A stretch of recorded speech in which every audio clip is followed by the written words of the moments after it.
নমস্কার বন্ধুরা, শীতের সকালে এরকম যদি মুচমুচে খাস্তা মুখরোচক নাস্তা খুব সহজে আর খুব কম টাইমে বাড়িতে বানিয়ে নেওয়া যায় তাহলে তো আর কোনো কথাই হবে না। চলুন তাহলে ঝটপট করে দেখে নেওয়া যাক কী করে বানিয়েছি। আর আওয়াজটা শুনে বুঝতেই পারছেন কতটা খাস্তা আর কতটা মুচমুচে হয়েছে।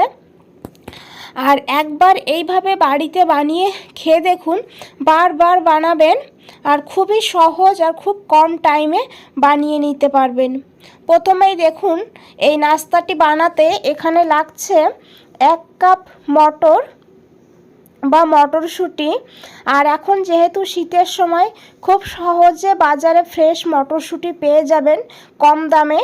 আর এদিকে একটা মিক্সচার গ্রাইন্ডারে মটরটা নিয়ে নিতে হবে। আর তারপরে জল না দিয়ে এইভাবে একটু মোটা মোটা করে একটু দরদরা করে পেস্ট করে নিতে হবে। আশা করছি দেখে বুঝতেই পারছেন কিভাবে এটাকে বেটে নিতে হবে। আমি একটু কাছের থেকে দেখিয়ে দিলাম। আর এদিকে দেখুন একটা নিয়েছি প্যান, এই প্যানে দিতে হবে 2 চামচ সাদা তেল। আমি এখানে সাদা তেল নিয়েছি, আপনারা চাইলে সর্ষের তেলও নিতে পারেন। আর তেলটা গরম হয়ে গেলে দিয়ে দিতে হবে 1/2 চামচ গোটা জিরা। আর এখানে দিতে হবে 1 চামচ সাদা তিল। এটা না দিলেও হয়, থাকলেও দিয়ে দেবেন, খেতে ভালো লাগবে। আর তারপরে এখানে দিয়ে দেবো 1 চামচ চিলি ফ্লেক্স। আর এখন হালকা করে একটু এই মশলাগুলোকে ভেজে নিতে হবে। মশলাটাকে ভেজে নেওয়ার পর এখানে দিয়ে দিতে হবে 2 কাপ জল। আর জলটা দেওয়ার পর এখন জলটাকে ফুটিয়ে নিতে হবে। এইভাবে যখন জলটা ফুটতে থাকবে তখন কি করবেন, গ্যাসের ফ্লেমটা লো করে দেবেন। লো করে দিয়ে এখানে দিতে হবে পেস্ট করে রাখা মটরশুঁটি। আর মটরশুঁটি দেওয়ার পর খুব ভালো করে মিশিয়ে নিতে হবে।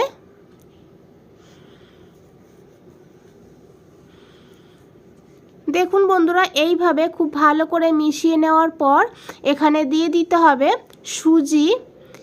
এখানে 1 কাপ সুজি নিয়েছি। যতটা পরিমাণ সুজি নেবেন তার ডবল জল দিতে হবে। এখানে আমি 1 কাপ সুজি নিয়েছি তাই 2 কাপ জল দিয়েছি। আর সুজিটা এইভাবে অল্প অল্প করে দিতে হবে আর মিশাতে হবে। একবারে সুজি দেবেন না, তাহলে দলা পেকে যাবে। আর সুজিটা দেওয়ার সময় গ্যাসের ফ্লেমটা লোতেই রাখবেন। আর লোতে রেখে সুজিটাকে এইভাবে এখন রান্না করে নিতে হবে। আর সুজিটা যখন এইরকম একটা ডোর মতন হয়ে যাবে তখন এখানে অ্যাড করতে হবে আটা। এখানে গমের আটা দিতে হবে। আটাটা দিলে বয়েন্ডিংটা খুব ভালো হবে আর এটা কিন্তু খেতেও দুর্দান্ত হবে। আর এইভাবে দেখুন চামচটা ভরেই আটাটা দিতে হবে। আর গ্যাসের ফ্লেমটা এখনও লোতেই রাখা আছে। আর এইভাবে আটাটা দেওয়ার পর দিয়ে দিতে হবে পরিমাণ মতন লবণ। আর লবণটা দেওয়ার পর এখন খুব ভালো করে মিশিয়ে নিতে হবে। বন্ধুরা, রেসিপিটা যদি একটু ভালো লেগে থাকে তাহলে একটা লাইক দিয়ে দেবেন। আর নতুন বন্ধুদের বলছি চ্যানেলটা এখনও সাবস্ক্রাইব করে না রাখলে চ্যানেলটা সাবস্ক্রাইব করে পাশে থাকুন আর আমাকে এগিয়ে যেতে সাহায্য করুন।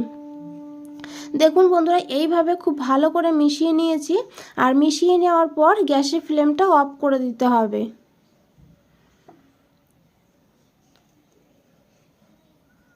আর অফ করে দেওয়ার পর আর এটাকে এখন ঢাকা দিয়ে রেখে দিতে হবে 2 মিনিটের জন্য।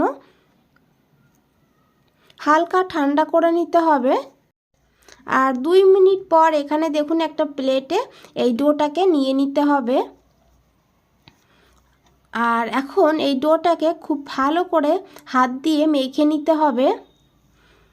আর এখনও কিন্তু এটা গরম আছে, হালকা গরম থাকবে, মানে হাত দিয়ে মাখতে পারবেন সেইভাবে এটাকে ঠান্ডা করে নিতে হবে। একদম ঠান্ডা করবেন না, তাহলে আবার শক্ত হয়ে যাবে, মাখাটা ভালো হবে না। আর এইভাবে মেখে এই ডোটাকে একদম সফট বানিয়ে নিতে হবে। দেখুন বন্ধুরা, দেখে বুঝতেই পারছেন কিভাবে মেখে নিয়েছি। আর এখন এখান থেকে ছোট ছোট এইভাবে লেচি কেটে 2 হাত দিয়ে এইভাবে গোল করে হালকা হাতে একটু চেপে দিতে হবে। খুবই সহজ বন্ধুরা, খেতে দুর্দান্ত। একবার হলেও বাড়িতে বানিয়ে দেখুন এই নাস্তাটি। খুবই ভালো লাগবে। আর এখানে আপনারা যে কোনো আকার দিয়ে দিতে পারেন। আমি এখানে গোল বানিয়ে নিয়েছি, আপনারা চাইলে লম্বাও বানিয়ে নিতে পারেন। বন্ধুরা একইভাবে সবগুলো বানিয়ে নিতে হবে। আর এখানে দেখুন বন্ধুরা সবগুলো বানিয়ে নিয়েছি। আর এখন এই নাস্তাগুলোকে ভেজে নিতে হবে। তার জন্য এখানে প্যানে দিয়েছি তেল। খুব বেশি তেলেরও প্রয়োজন হবে না এই নাস্তাটি ভাজার জন্য। আর দেখুন তেলটা গরম করতে হবে।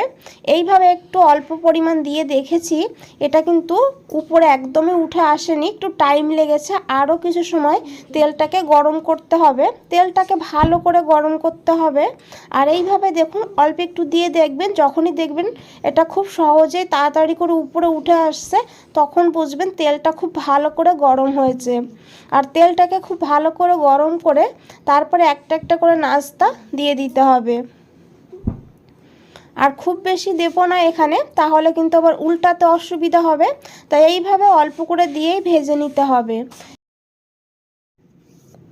এক সাইড ভাজা হলে তারপর এটাকে উল্টে দিতে হবে। আর বন্ধুরা গ্যাসের ফ্লেমটা মিডিয়ামেই রাখতে হবে। মিডিয়ামে রেখে এইভাবে উল্টে পাল্টে নাস্তাগুলোকে ভেজে নিতে হবে। খুব কম সময় বাড়িতে বানিয়ে নিতে পারবেন আর খেতেও দুর্দান্ত। তাই একবার হলেও কিন্তু বাড়িতে বানিয়ে দেখুন আর আমাকে কমেন্ট করে জানাতে ভুলবেন না আপনাদের কেমন লেগেছে এই রেসিপিটা।